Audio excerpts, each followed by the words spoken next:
Minute you're flying high, feeling yourself, knowing that you are a scholar, and then the next minute you feel right back at square one and like you don't know a single thing.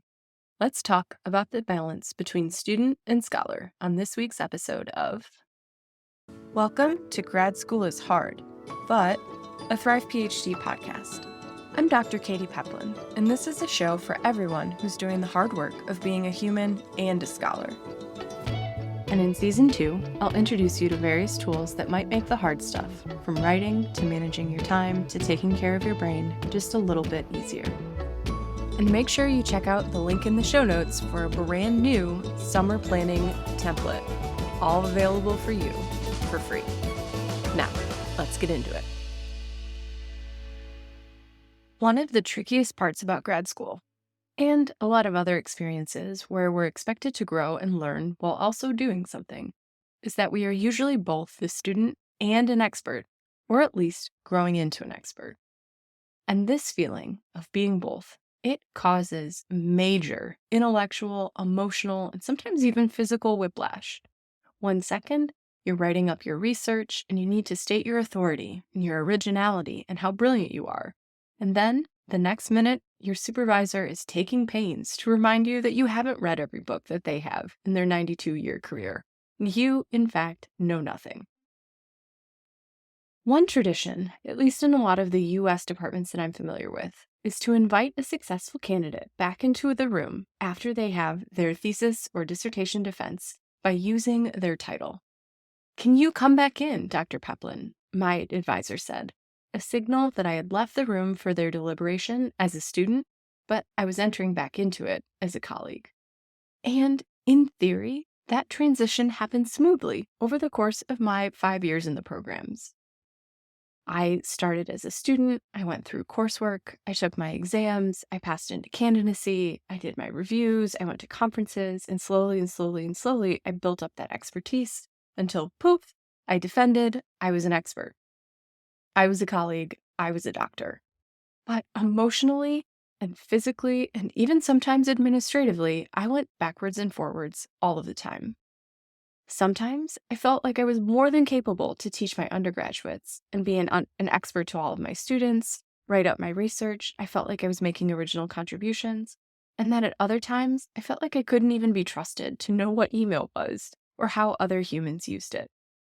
And I want to be clear that I'm not talking about here the separate but related issues of imposter syndrome and the very real feeling that many of us get that the university decides our status by convenience.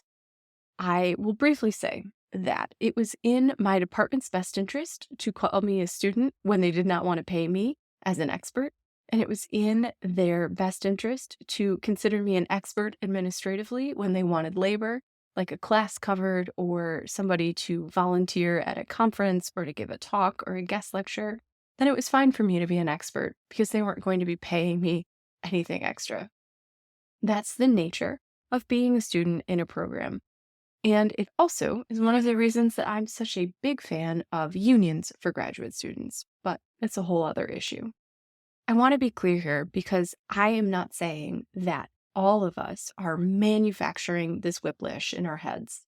There are administrative and systemic reasons why our advisors, our departments, our universities, even the field itself, consider us students when it's convenient and they consider us experts when it's convenient. That changing back and forth can be really disorienting, if not dispiriting or even worse. So I just want to name this feeling. It is so hard to flop back and forth between student and expert all of the time. And know that for important structural and systemic reasons, you are never going to be able to think or self-care or self-confidence or hype yourself out of that switch. Some of it is completely outside of your control. But the truth is that you can also be both at the same time. In fact, we are often expert and student, teacher and learner in a lot of aspects in our life. We are always learning to do things more efficiently, more effectively, differently, and often we're using those skills in our daily lives too. We're learning to write better while we're also producing a lot of writing.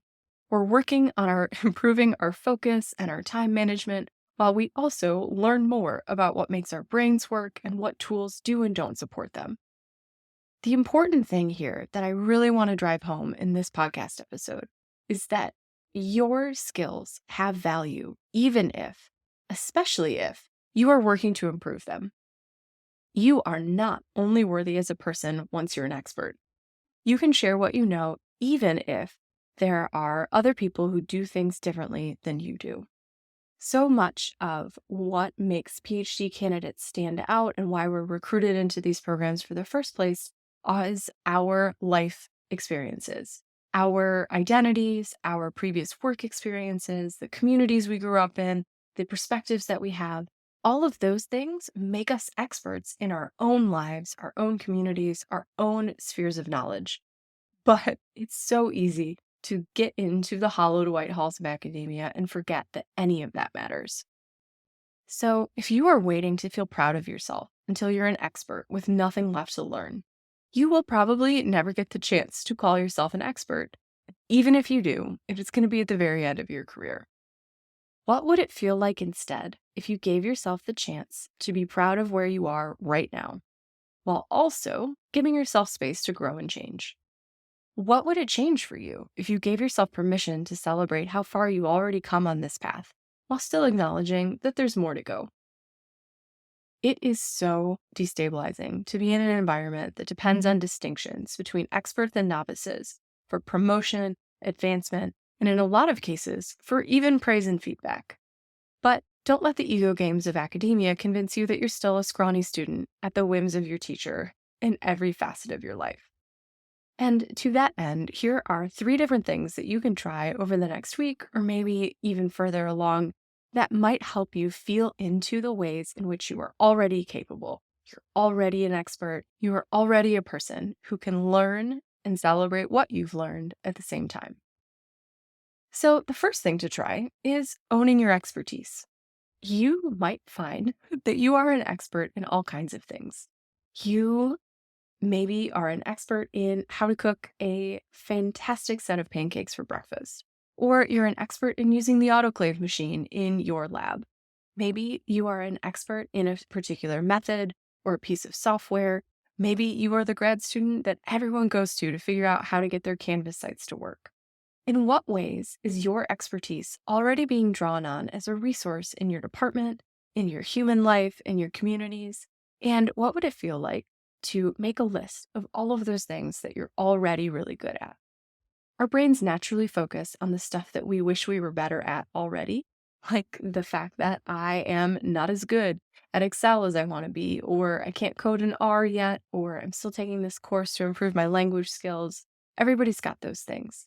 And yeah, it's healthy to keep growing and striving and always improving our skills to a point. But if we never stop and name the fact that we have already improved ourselves, we have already grown and changed and learned things, then it can feel like you're caught on that never-ending hamster wheel of just never being good enough. So take a moment, list those things that you're already an expert at, and see if there's any way that you can claim a little bit of that expertise for yourself in the next week or so. Option number 2 that you could try is owning your expertise in non-academic spaces. Maybe you teach a class at your local yarn shop about how to knit because it gives you such a pure amount of pleasure to be an expert and share something that you love.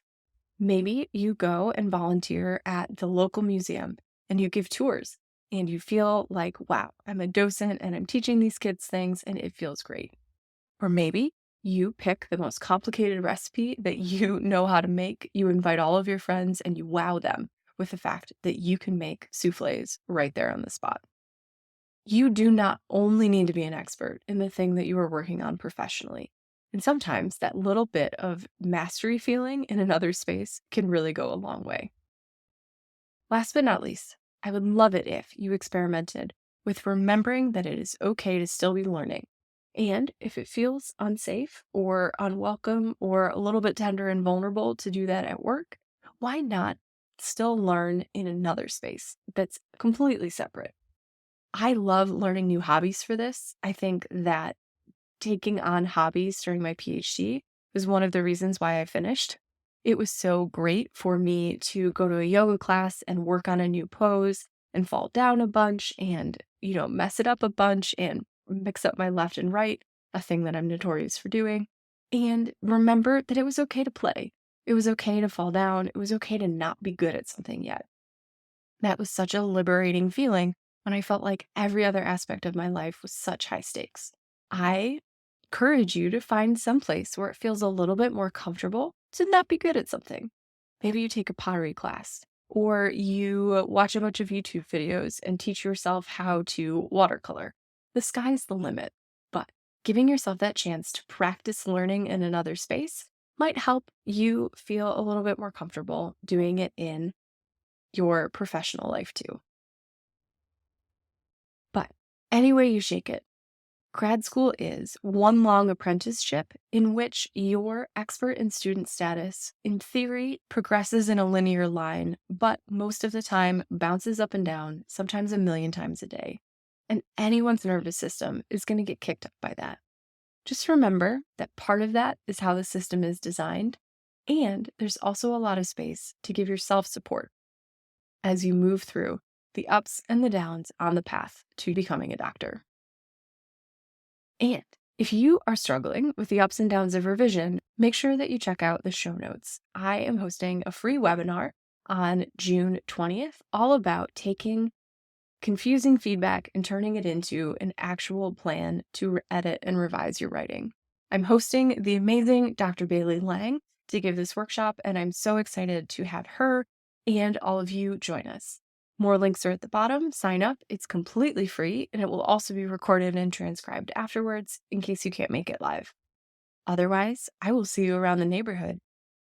Bye. Thank you for listening to Grad School is Hard, but you can find more information and resources in the show notes and at thrive-phd.com. Every month, I'll select one reviewer for a free 45-minute session with me. So please subscribe, rate, and review to help spread the word about the show. Thanks so much, and I'll see you again soon.